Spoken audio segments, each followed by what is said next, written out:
भूकंप भूकंप भूकंप आया है मालिक, मुझे बचाइए मालिक, भूकंप। चुप चुप चुप चुप, अरे उतर मेरी गोद से, उतर जाना। नहीं मालिक नहीं, अगर स्वर्ग जाना है तो हम दोनों एक साथ ही जाएंगे, मैं आपको अकेला नहीं छोड़ूंगा मालिक। अरे अरे अरे अरे, ये भूकंप नहीं है रे बुद्धू, अरे कोई दरवाजा पीट रहा है। आखिर इतनी सुबह सुबह कौन आया होगा? ए उतर उतर उतर उतर और जल्दी जाकर दरवाजा खोल। हाँ। ये क्या, मझला और छोटा तुम दोनों यहाँ? हाँ भैया, हम दोनों हैं। आओ आओ अंदर आओ। देख देख देख बुद्धू देख, कौन कौन आए हैं। आखिर ये लोग कौन है मालिक, पहले कभी देखा ही नहीं।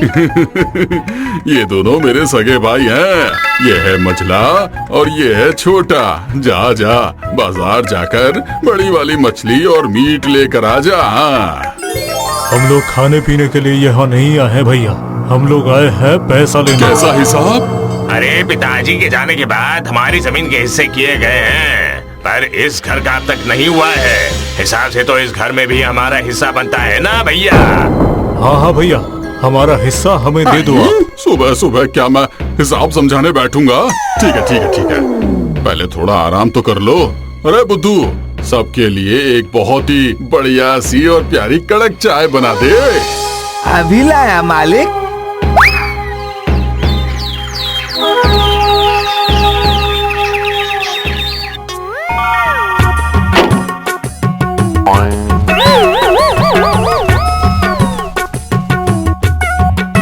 ये लीजिए मालिक, आपके कहे अनुसार बहुत ज्यादा और कड़क चाय बना कर लाया हूँ।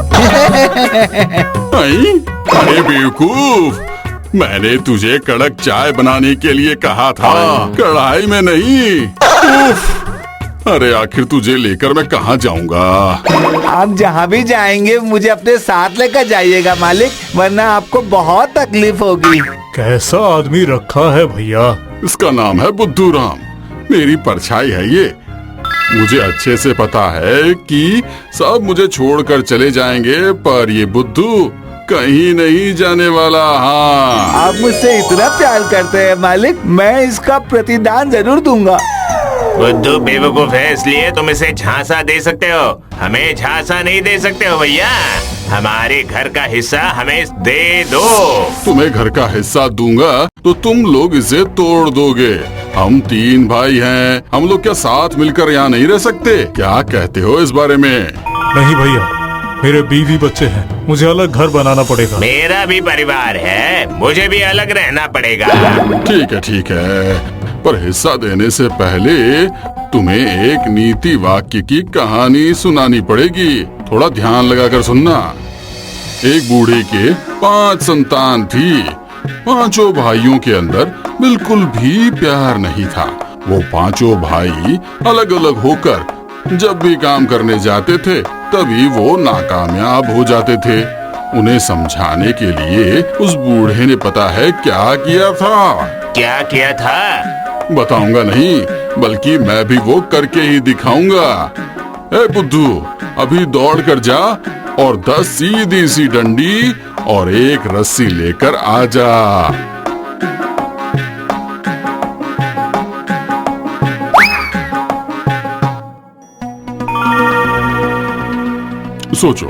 सोचो कि ये डंडियां तुम लोग ही हो, और तुम लोग जब अलग अलग रहोगे तो जब चाहे लोग तुम्हें आराम से तोड़ सकते हैं। और यकीन ना हो तो डंडियों को तोड़ने की कोशिश करके देखो।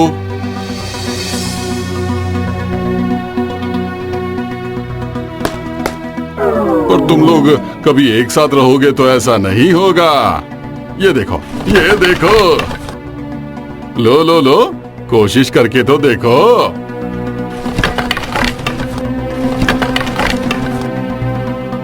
ले बुद्धू ले, तू भी कोशिश करके देख। नहीं नहीं, बुद्धू राम इतना भी बेवकूफ नहीं है मालिक, रुकिए।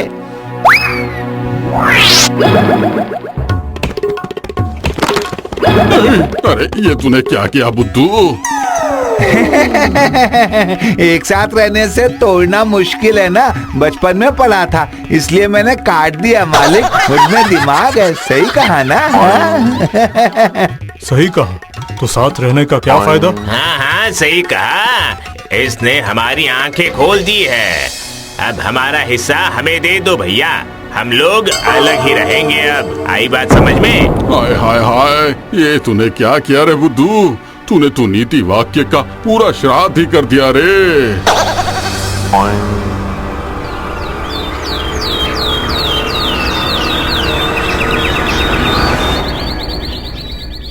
हिसाब से अगर इस जमीन के 3 हिस्से किए गए तो इस घर को तोड़ना होगा। नहीं नहीं नहीं, मेरे पिताजी की एकमात्र निशानी है ये।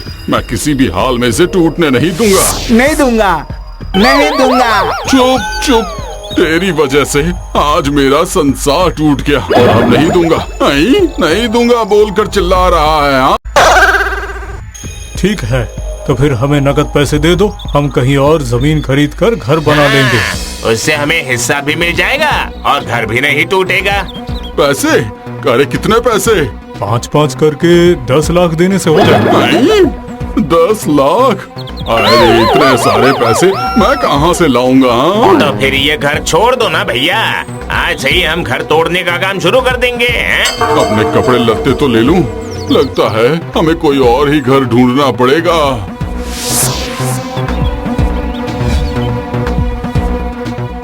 आपका नौकर हूँ, लेकिन मैं इसी घर में आया था मालिक। आज इसे छोड़कर जाना पड़ रहा है, मैं अंदर से टूट रहा हूँ मालिक।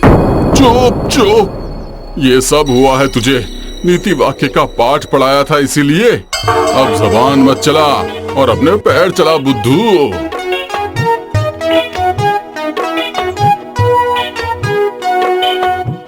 मेरे पैर तो चल ही नहीं रहे हैं बुद्धू, और आज सुबह से मेरे पेट में एक दाना तक नहीं गया है। लकड़ी जुगाड़ करके यहीं पर खाना बनाना शुरू कर दूं? सही कहा तूने। ऐसा ही कर, ऐसा ही कर।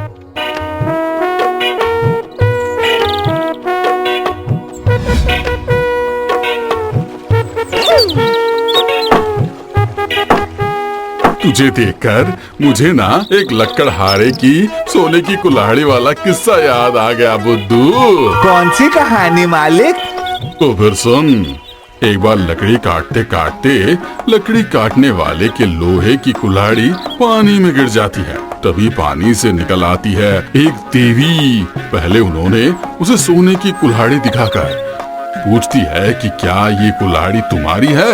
वो तो सत्यवादी था, इसीलिए उसने कहा कि नहीं, मेरा तो नहीं है। उसके बाद और क्या, सच बोलने के पुरस्कार में देवी ने उस आदमी को सोने की कुल्हाड़ी दी और उसके बाद वो लकड़हारा बहुत खुश हुआ। और अगर वो आदमी झूठ बोलता तो फिर क्या होता मालिक, बताइए? तो फिर देवी उसके लोहे की कुल्हाड़ी वापस करके चली जाती और उस आदमी को सोने की कुल्हाड़ी कभी भी नहीं मिलती।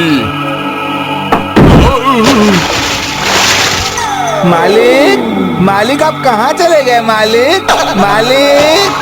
बुद्धूराम, क्या ये तुम्हारे सोने के साहब हैं जो पानी में गिर गए थे? मालिक ने कहा था कि सच बोलने से पुरस्कार मिलता है? नहीं, ये मेरे मालिक नहीं है। तुम सत्यवादी हो, इसीलिए तुम्हें पुरस्कार के रूप में ये सोने के साहब दे रही हूँ। मिल गए, मुझे सोने के मालिक मिल गए। इन साहब की कीमत बहुत ज्यादा होगी, 10 लाख रुपए से भी ज्यादा।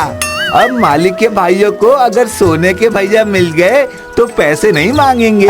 मजा आ गया, मालिक का घर अब नहीं टूटेगा। ढिंक चिक्का ढिंक चिक्का ढिंक चिक्का। पागल, बेवकूफ, सत्यवादी होने की क्या जरूरत थी? झूठ बोलता तो मेरी जान बच जाती, मैं तुझे मिल जाता। आप चिंता मत कीजिए मालिक, मैं आपका घर बचाकर ही दम लूंगा। अरे पहले तू मुझे बचा तो सही बुद्धू।